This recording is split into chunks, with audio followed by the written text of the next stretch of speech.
بسم اللہ الرحمن الرحیم۔ السلام علیکم۔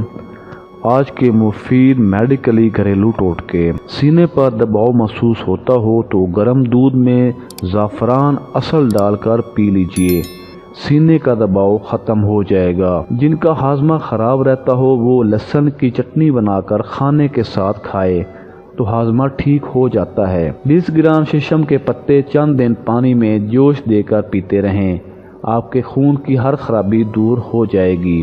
دانتوں سے خون آنے کو روکنے کے لیے بھینس کے خالص اور تازہ دودھ سے بنا پانی والا دودھ پتی چائے بنا کر پی لیں، خون آنا رک جائے گا۔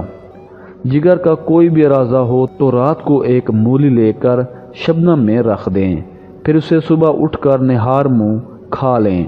3 ہفتے میں جگر کے تمام مسائل حل ہو جائیں گے۔ نیاز بو کے پتے پیاز کے پانی میں رگڑ کر روزانہ اپنے چہرے کے بالوں پر لگائیں، کچھ عرصہ بعد بال کم ہونا شروع ہو جائیں گے۔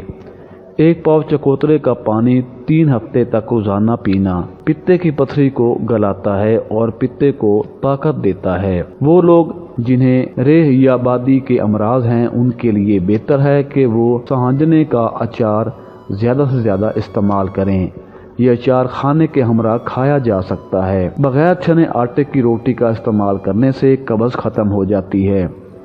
ٹماٹر کھانے سے قبض کی شکایت دور ہوتی ہے اور آنتوں کو فائدہ ہوتا ہے، لیکن کھانسی نزلہ زکام میں اس سے پرہیز کرنا چاہیے۔ جسمانی کمزوری دور کرنے کے لیے 12 دانے بادام کی گری اور 12 دانے کشمش رات کو پانی میں بھگو کر رکھیں اور صبح ان کا پانی پھینک کر ابلی ہوئی شکرکندی کے ہمراہ کھا لیں اور پھر 1 گلاس دودھ پی لیں۔ اس طرح کچھ ہی عرصے میں آپ کی جسمانی کمزوری مکمل ٹھیک ہو جائے گی۔ اگر سر میں پھنسیاں نکل آئیں تو اس جگہ دوبارہ بال نہیں اگتے۔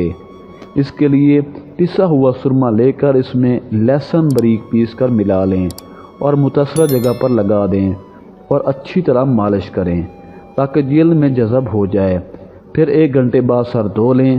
اس امیزے کو باقاعدگی سے روزانہ استعمال کریں، تقریباً 2 سے 3 ماہ میں سر پر بال آنا شروع ہو جائیں گے۔ اگر ذیابیطس کا مرض لاحق ہو اور کنٹرول نہیں ہوتی تو جامن کی خشک گٹھلیاں پیس کر سادہ پانی سے ہر روز 3 گرام کھائیں، کچھ ہی دن میں ذیابیطس کنٹرول میں آ جائے گی۔ وہ دودھ جو بچہ جننے کے بعد گائے پہلی بار دے اسے تازہ حالت میں کہ اس کی حرارت بھی ابھی ختم نہ ہوئی ہو، اچھی طرح پیٹ بھر کر پی لینے سے دمہ ختم ہو جاتا ہے۔ اگر بغلمی دمہ ہو تو مٹی کے برتن میں 1 پاؤ گندم جلا کر کوئلہ بنا لیں، پھر اس میں آدھا پاؤ باریک پیسی ہوئی ہلدی شامل کریں۔ 10-15 روز تک اس کا 6 گرام روزانہ کھلاتے رہیں، انشاءاللہ شفا ہوگی۔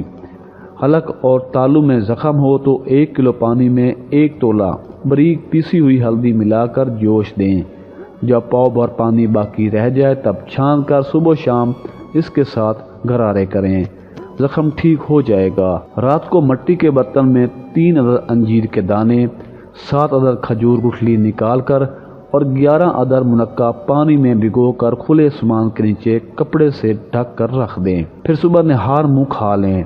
اس سے معدہ کو تقویت ملے گی، نقاہت اور کمزوری دور ہوگی، کمزور اعصاب مضبوط ہوں گے، جسم میں فولاد کی کمی ختم ہوگی اور معدہ کی خشکی ختم ہو جائے گی۔ اگر آپ نیند نہ آنے کی وجہ سے ٹرنکولائزر کے عادی ہیں تو آپ شہد کو بطور ٹرنکولائزر استعمال کر سکتے ہیں۔ شہد کے استعمال کی بدولت آپ کو نیند جلدی آ جائے گی۔ معدہ کے منہ پر بوجھ یا جلن ہو، سینہ جلتا ہو، بھوک کم اور پیاس زیادہ اور متلی ہونے لگے تو روزانہ 1 پاؤ چکوترا کی پھانک نمک اور چینی لگا کر کھانے سے چند روز میں ہی اس بیماری سے نجات مل جاتی ہے۔ اگر پیٹ میں کیڑے ہوں تو ہلدی کو پانی میں جوش دے کر پی لیں، اس کے استعمال سے کیڑے اجابت کے ذریعے نکل جاتے ہیں۔ گردے اور مثانے کی پتھری سے نجات حاصل کرنے کے لیے نرم پتے مولی کے جس قدر کھائے جا سکیں کھاتے رہیں، 20-22 دن میں پیشاب کے راستے سے پتھری خارج ہو جائے گی۔ اگر ویڈیو اچھی لگی ہو تو ہمارے چینل کو لازمی سبسکرائب کر دیجیے۔